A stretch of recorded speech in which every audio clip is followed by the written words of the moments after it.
Akhirnya Kamarudin turun ke Medan jadi pengacara Serda Sahat Sitorus yang meninggal dianiaya atasannya.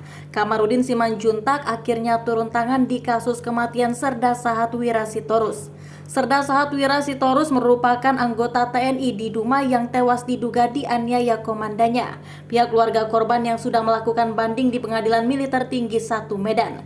Kini Kamarudin menjadi pengacara keluarga Serda Sahat Sitorus. Kasus kematian Serda Sitorus sudah berjalan di Mahkamah Militer. Kamarudin langsung angkat bicara agar majelis hakim yang mengadili perkara tersebut agar diganti karena dinilai tidak kooperatif. Hal itu dikatakannya karena pihaknya menilai dalam persidangan ditemukan salah satu anggota majelis hakim diduga ada berpihak kepada terdakwa, yaitu Mayor Argede Henry Widyastana. Dugaan tersebut dinilai karena adanya pernyataan dari majelis hakim yang memojokkan keluarga korban. Pernyataan tersebut seakan-akan menyalahkan klien kami yang menanyakan kenapa anaknya dimasukkan ke dalam tentara.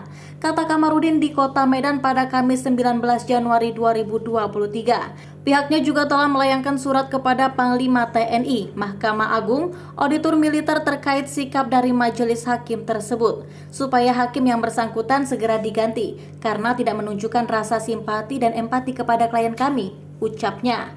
Hal tersebut dilakukan agar peristiwa ini tidak terjadi lagi, karena tidak zamannya lagi tentara harus disiksa, karena sistem peperangan dahulu dengan sekarang sudah berbeda. Kronologi Serda Sahat Sitorus meninggal dunia. Pihak keluarga korban telah menggelar unjuk rasa di depan Pengadilan Militer Medan Sumut pada Selasa 20 Desember lalu. Serda Sahat Wira Anugrah Sitorus merupakan anggota Datasemen Arhanud Rudal 004 Dumai. Aksi tersebut digelar di depan Pengadilan Militer Medan Sumatera Utara pada Selasa 20 Desember lalu. Keluarga Serda Sahat mendesak agar mantan komandan Serda Sahat diproses secara hukum. Serda Wira Anugrah Sitorus sendiri meninggal dunia pada 10 November 2018 di Rumah Sakit Umum Daerah Dumai setelah mendapatkan kekerasan dan luka tidak wajar. Ibu korban Tioma Tambunan menangis histeris dan berharap Panglima TNI mendengar tuntutannya. Tolong saya Bapak Panglima, tolong saya. 4 tahun saya menahan sedih ini. Tolong saya Bapak, teriak Tioma Tambunan.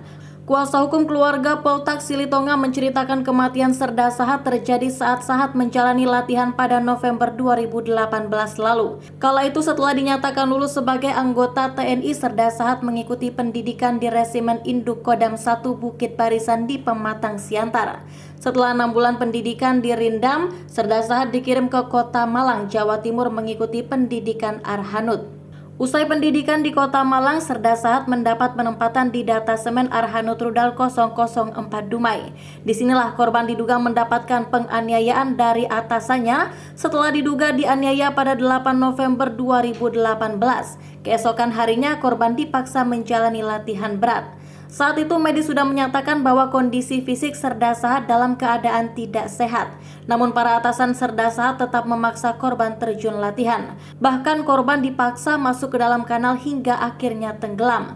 Menurut Poltak, Sahat dicemplungkan ke kanal sehingga air dan gambut masuk ke paru-paru. Sudah dinaikkan ke ambulans, almarhum dipaksa turun dan disuruh ikut kegiatan. Padahal petugas kesehatan sudah mengatakan tidak mampu lagi mengikuti kegiatan saat itu, kata Poltak. Bahkan ditenggelamkan ke kanal sehingga darah masuk ke paru-parunya. Juga ada gambut di atas paru-parunya. Itu semua adalah berkas perkara, tambah kuasa hukum keluarganya. Dalam keadaan tidak berdaya dan tak sadarkan diri, korban lantas dilarikan ke RSUD Dumai. Pada 10 November 2018, Serda Sahat kemudian dinyatakan meninggal dunia. Atas kematian tidak wajar Serda Sahat, keluarga kemudian melapor ke polisi militer. Dalam kasus kematian Sahat ada 3 orang yang diadili. Mereka adalah Sertu Simpson Chandra Aritonang dan Serda Lulut Sapta Hendrawan. Keduanya sudah dihukum penjara dan dipecat dari kesatuan.